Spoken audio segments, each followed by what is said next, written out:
আরো একবার মুসলিম দেশের সঙ্গে প্রতারণা বিশ্বকাপে। এর আগেও ফিফা বিশ্বকাপে মুসলিম দেশের বিরুদ্ধে এসেছে সিদ্ধান্ত।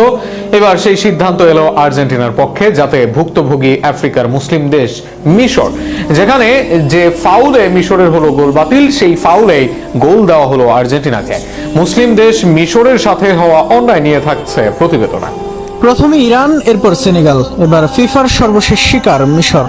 বিশ্বকাপে সব শত্রুতা যেন মুসলিম দেশের উপরই, আর সেখানেই ভুক্তভোগী এই দেশগুলো।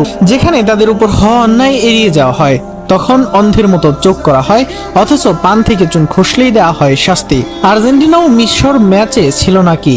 মিশরের বিপক্ষে শুধু আর্জেন্টিনার 11 জন খেলেনি, খেলেছে রেফারি, খেলেছে পুরো ফিফা, যেখানে ভুক্তভোগী আরো এক মুসলিম দেশ। 2-2-4 মেলালে দেখবেন এই দৃশ্য নতুন নয় মোটেও।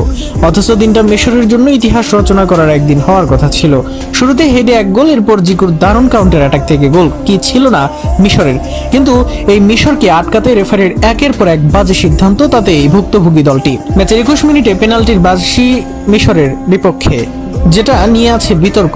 এরপর 56 মিনিটে বাতিল হলো মিশরের গোল, দেয়া হলো বিল্ড আপে ফাউলের অজুহাত।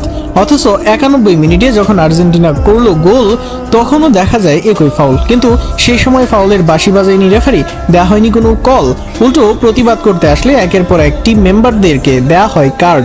মুসলিমদের সাথে এমন আচরণ নতুন নয়। এর আগে ইরানকে বিদায় করতেও প্রচারণা চালিয়েছে আমেরিকা, যেখানে শেষ মুহূর্তে বাতিল হওয়ায় ইরানের গোল। সেনেগালের সাথেও হয়েছে অন্যায়, ম্যাচ শেষের আগে আগে তাদের বিপক্ষে দেওয়া হয় পেনাল্টি। যখনই মুসলিম দেশরা দাপট দেখানোর চেষ্টা করছে, তখনই আটকে রাখা হয়েছে তাদের।